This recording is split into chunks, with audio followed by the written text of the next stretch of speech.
Hey, Brooke. How's Kyle doing after what happened? Is he coping? He's not down in the dumps or anything, is he? Is he eating right? Does he have enough books? You know how much he loves his reading. He's fine. Chill. It's been a week since the accident now. Of course he has a lot of free time on his hands in the hospital than he's used to. But I can assure you he's been using it wisely by grumbling and complaining to the max. I see. Well, in that case, I'm pleased. If he's still lively enough to be grumbling and complaining, there's nothing to worry about. I'll be coming to see him again in the next few days. Okay, I'll pass on the message. I think it really counts to have your mom by your bedside at times like this. He appreciates your visits a lot. Kyle appreciates me? Judging from the look on his face when I'm there, I get the feeling I'm annoying him simply by having the nerve to exist in his vicinity. Besides, he told me I'm a pain in his butt on more than one occasion. Oh, you don't believe that bluster, do you? He's just trying to look tough because he doesn't want to admit how soothed and comforted he feels by having his mommy by his bedside. He said he's always thinking of you. Well, it'd be great if that were true. You must have been pretty scared yourself, right, Brooke? This whole thing can't have been easy for you. I heard you were in the car when he crashed the car? That's right. I was in the passenger seat when it happened. Kyle's the last person I thought would ever crash the car. Even the safest drivers have accidents, and it's usually precisely because we don't think they'll happen that they do. It was his fault and no one else was involved, right? I can't say I'm pleased about my son being laid up in a hospital bed, but on the bright side, at least no one else got hurt. He only has himself to blame. We can't turn back the clock, but at least he can learn the valuable lessons that there are to be learned there. Right, I totally agree. He said he's gonna be taking a break from driving for a little while once he gets out of the hospital. How long did they say he'd be in for again? A month, right? Hopefully he has a long, hard think about his driving habits. Oh, believe me, he's already been doing some soul searching. I don't think he's under any illusions over who was to blame. Oh yeah, I forgot. I wanted to thank you again. We really appreciate you sending the money for Kyle's hospital stay. His insurance didn't cover it, so we would have been in a really bad situation without your help. Oh, don't be silly, I'm his mother. You can hardly afford to shell out that much yourself, could you? I know you said you've been struggling lately. It was nothing, really. But it was so sudden. I think Kyle feels guilty, and he wants you to know how grateful he is. Him crashing the car into a wall like that was pretty sudden as well. Besides, it's not like he did it on purpose. He has no reason to feel guilty. Sometimes life just throws curveballs at you, and what are mothers for if not dashing to the rescue and saving the day in a rush of heroic maternal glory? Fair point. Thanks for saying that. I couldn't agree more with everything you just said. To tell you the truth, it's actually kind of a pain in the ass how easily little things like this seem to play on his mind. Oh, it is? But Brooke, dear, surely it's only natural he'd be upset after what he did. He's always had a strong sense of responsibility, and he hates feeling like he's being a burden on others. I think it's perfectly normal. But you just said he has no reason to feel guilty? I'm saying I agree with you. I keep telling him he has nothing to feel bad about. But he seems hell-bent on beating himself up over it. I can't help but to think he overthinks things sometimes. He's so goddamn sensitive. I actually felt a huge sense of relief when you just said what I've been thinking this whole time, so thanks for that. Sure, he might overthink things at times, but still. Don't you think it's more complicated than that this time? Huh? But you just said he shouldn't feel guilty. Wait, were you lying? What? Lying? No, of course I wasn't. It's just, how to put this? Just because I don't think he should feel guilty about what happened doesn't mean I think he should be nonchalant and indifferent towards it either.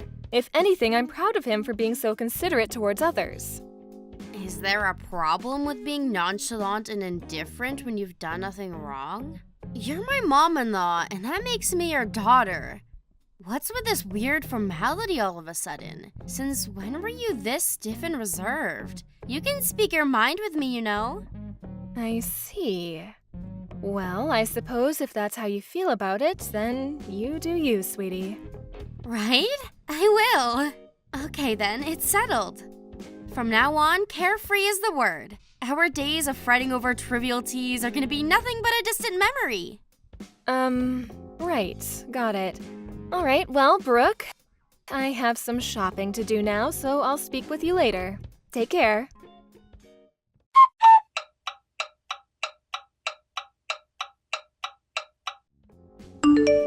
Mom, please can you lend me some money? We're in the mother of all pinches here. You're the only person I can rely on. Oh, Brooke, please, would you stop doing this? You asked me the exact same thing last week. I made it very clear that I wouldn't be giving you anything. Why do you insist on doing this? I know I did, but Mom, we're really in a pinch here. Like really, really, really. Anyone would think I was a stranger, not your freaking daughter-in-law. Surely you should be more sympathetic towards our situation. Why you gotta be so heckin' frosty? Listen to me, Brooke. If you're genuinely in trouble and need help, of course I want to be there for you. Well, in that case, why won't you? You're contradicting yourself a little here, you know? How many times do I have to say it? We're genuinely in trouble. Our situation is desperate. When you say genuinely in trouble, do you remember the previous reasons you gave me for saying you needed me to lend you money? Yes, of course I do. We're struggling to stay afloat financially. Because vegetable prices have been going through the roof lately. Right. And the month before that, it was because the gasoline prices had gone up. What was it the month before? I forgot. Oh, yes, the electricity bill was soaring, right? I don't remember well either. But probably that. Everybody knows the cost of living has been going through the roof lately, and normal hardworking folks like us just can't get by as easily as we used to. Probably that. Ugh, I see. Anyways, let's forget about that for a moment. What I wanted to ask you is, why don't you understand how unreasonable it is to come begging me for money every time your living expenses go up? How is that unreasonable? You're right, I don't understand at all. We're your family, and we're in trouble. You're the one who said it was your job as Kyle's mom to dash to the rescue and save the day when life throws curveballs at us. Surely helping us at times like this is the decent, moral, and obvious thing to do? It's not that I don't want to be there for you. The problem is that every time you ask for money, it's for the smallest, pettiest things. Think about it. If I have to come to the rescue every time your outgoings go up slightly, it'll never end. Kyle's got out of the hospital and went back to work months ago. It's not like you two are on one salary anymore. I never heard anything about either of you taking a pay cut either. Look, dear, I know we're in a cost of living crisis, but how can you suddenly be in the mother of all pinches just because cucumber prices went up? Surely, if you two do some brainstorming together, you can figure out a way to get through this somehow. I'm asking you precisely because we can't cope without your help. Why won't you believe me? You're horrible. You lent us money without so much as a single complaint before. What changed? I sent the money back then because my son had been in a car accident. That was an emergency. Surely you see the difference between a car crash and the things you're asking me to open my purse for every month these days? I get that. Look, I don't know exactly how much Kyle brings home every month. But you've never had any problems like this until recently, so I could ask you the same thing. What changed, Brooke? You'll be fine if you just tighten your belts a little. You know, like eating out less, canceling things like Peeps Flick subscriptions, making sure the lights are turned off, that kind of thing. This is hardly rocket science. It must be nice to have the luxury of saying all these things from a position of complete financial security. Life isn't so easy for us mere mortals, you know. Yes, that's right, I know. You're sitting on a tiny little nest egg in that savings account of yours, aren't you? I see. I take it you heard from Kyle? He let it slip after he had a few beers the other night. I'm pretty sure he didn't mean to tell me. It's real nice to know how trusted I am in this family. Like, geez, thanks for sharing, Mom. Anyway, if you have so much money, what's the issue with lending us a few cents here and there to help us get by when times are tough? Why does it have to turn into this big drama? Just quit complaining and hand over your bank card already. You do know that my savings and your household finances are completely unrelated, don't you? Just because I have money does not mean I'm obliged to give it to you. What kind of logic is that? Besides, if you're really in as much trouble as you say you are, Why are you the only one who ever comes begging to me like this? If times are so tough, why haven't I heard so much as a word out of Kyle?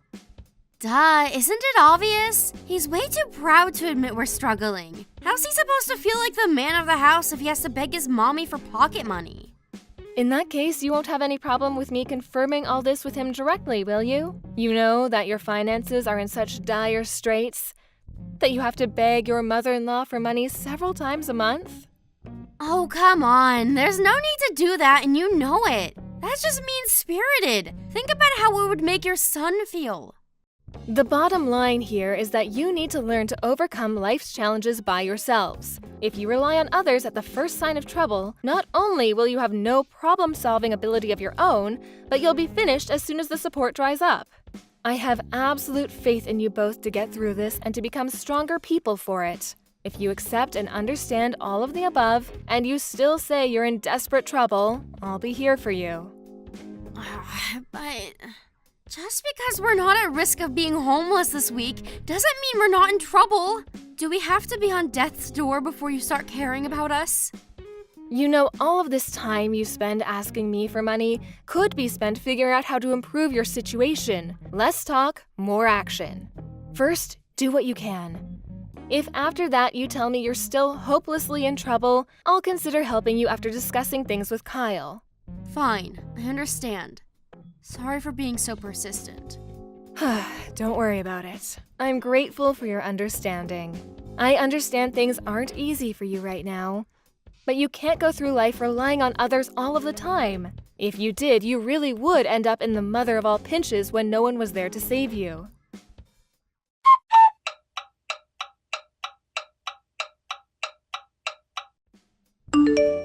Hey Mom, guess what? I've been doing some thinking. Brooke? What's this all of a sudden? Have you had some kind of religious epiphany? What have you been thinking about? Remember how you scolded me before for asking for money? Well, you gave me pause for thought, and I've pondered long and hard on the matter. So anyway, I'll get right to it. I have a suggestion. Hear me out. I hardly scolded you, dear. But it is important to consider other people's feelings and opinions, especially when they differ from your own, and the ability to do so is a sign of real maturity. The fact that you took the time to seriously think about what I said makes me very happy. Cool, thanks for saying so. Okay, well, I'm ready for it. The suspense is killing me. What's your suggestion? So, you have a lot of savings, right? But you told me it was no good for me and Kyle to rely on your money unless in case of emergency, right? That's right. We might be family, but that doesn't mean we shouldn't have boundaries, and relying on others all the time isn't good for anyone. On the other hand, it seems like such a waste for you to keep all that money to yourself without putting it to good use. Excuse me? Forgive me, Brooke.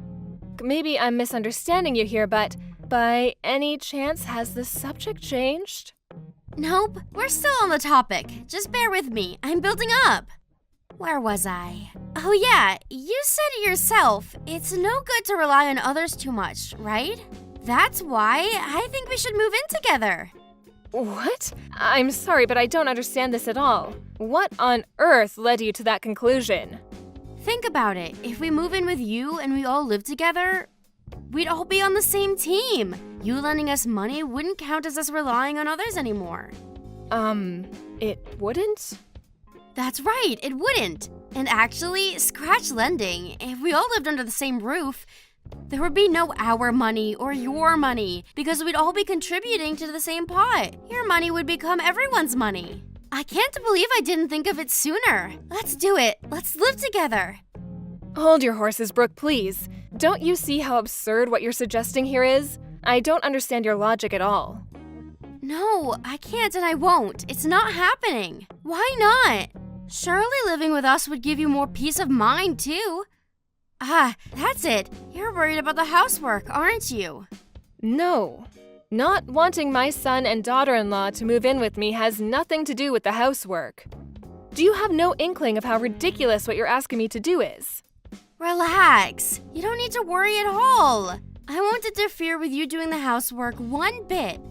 I'll never get in your way. In fact, I bet you won't even know I'm there half the time. I just told you that isn't the point. Hey, wait a sec. Are you saying you want to move in with me but don't intend to do any housework? I am, but trust me, this makes sense. Think about it, me and Kyle have only been married for a year, right? Which means I'm still learning the ropes as a housewife. There's still a lot of stuff I'm not sure about, and a lot of things that don't come naturally to me yet. You, on the other hand, are a veteran with decades of experience.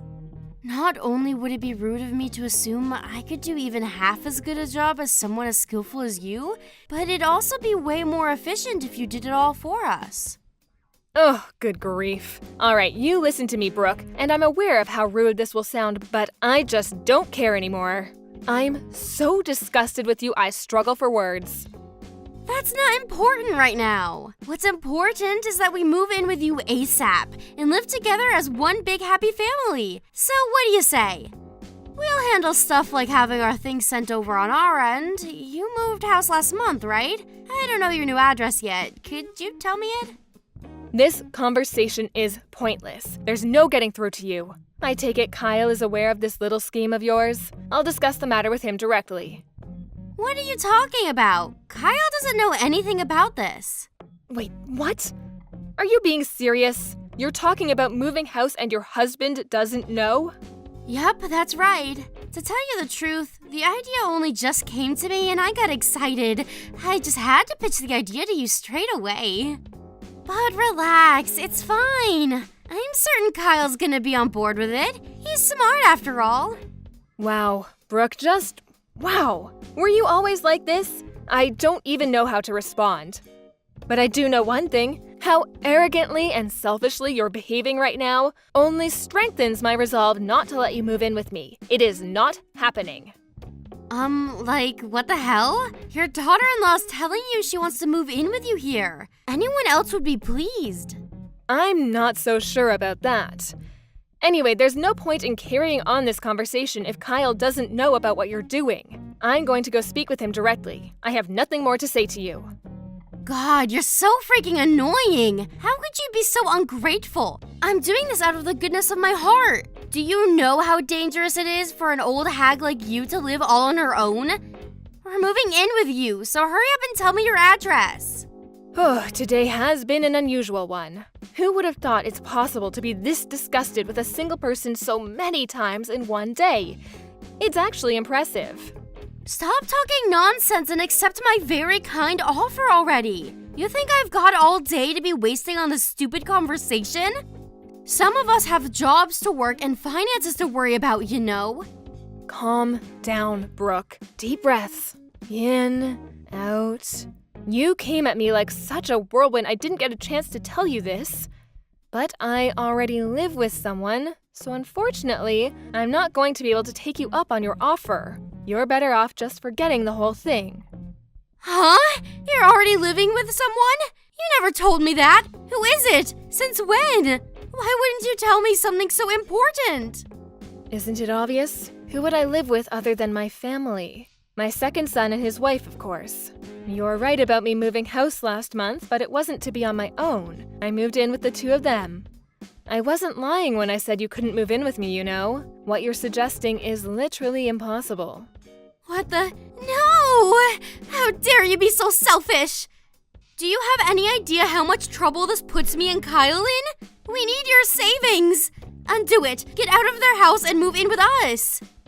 You can't be serious. I know you know that's not going to happen. I knew that was what you were after all along, by the way, but it's at least nice to hear you admit it. You'd stop at nothing to get your claws into my money, would you?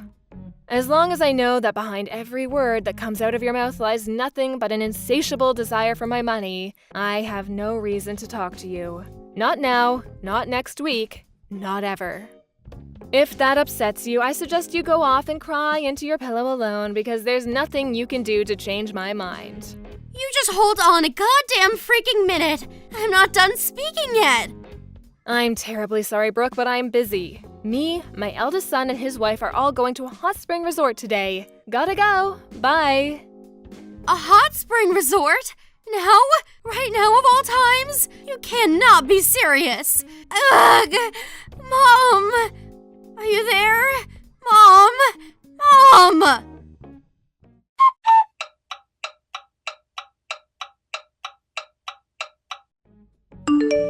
Brooke, you came to our house yesterday, didn't you? You broke the window and let yourself in, didn't you? Huh? It'd be like really nice if you didn't make false accusations against me, you know. Thanks. I don't know anything about your house getting anything broken into. It seems like I was wrong about you, Brooke. I thought you were a little more intelligent than this. I didn't think you had it in you to be this recklessly brash and impulsive. Whatever. If we're honest, this is all your fault. You know that, right? Did you really think I was gonna let you get away with keeping the whole moving in with your son and his wife thing secret from me? If you'd have just kept your mouth shut and given me your bank card like anyone with half a brain would have done, you wouldn't be in this mess. Regret won't get you anywhere now. You dug your grave, now lie in it. I couldn't agree more. It really was careless of me to tell you I moved in with my second son. I've been a fool. Wow, you're self-aware? I suppose you'd be a total lost cause if you weren't capable of self-reflection at your ripe old age. Let's face it, you're not as young as you used to be. If you'd have waited any longer, you might have kicked the bucket without realizing what a gigantic moron you are. You're right. Thanks for helping me notice, sweetie. You see, I'm so grateful that I want to give you a little something by way of thanks. So I got you a present. Huh? A present? What is it? You should know that I don't accept cheap stuff. It's fine, relax. It's even more valuable than my bank card. You know, the one you took from this house. In a certain sense, it's actually something really unusual. Huh? What could you possibly be talking about? I can barely take the suspense. I don't know anything about your bank card either. You're barking up the wrong tree. Oh, really? Is that so? How tragic. In that case, my present is meaningless. Huh? Meaningless? How so? What's the present? Tell me.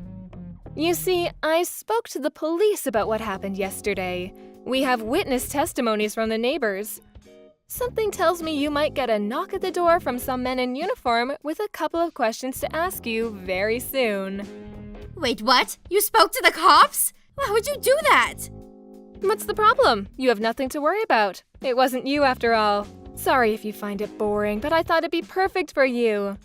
The present is police questioning, just for you. Congrats, honey. No, wait! You can't seriously be saying you reported me, your own daughter-in-law, to the police? I'm your son's wife! You seem a little perturbed. Is everything okay? Surely you have no reason to panic like this. What's the problem? It wasn't you after all. I know you're probably busy and having a bunch of stern-looking cops grilling you on the sofa might not have been how you envisioned yourself spending today. But you clearly had nothing to do with it, so I'm sure they'll be out of your hair before you know it. I'm sorry. I lied. I knew it. So it was you? Yes. I was so mad about the whole moving in with your other son thing. I wanted to get back at you somehow. I'm sorry. Please forgive me. I see. It's fine. Relax. You have nothing to worry about. I told you, right? This is a present. How can I relax? I might be about to get arrested here. And how the hell does calling the cops on me count as a present? It's a present because I am very kindly giving you an opportunity to reflect on what you've done and become a better human being. So why don't you have a long, hard think about your behavior and fix that rotten personality of yours? That's what me and Kyle want you to do. We both have high hopes for your rehabilitation. We'd be over the moon if you accepted it with some gratitude, because this is the last present you'll ever get from this old hag.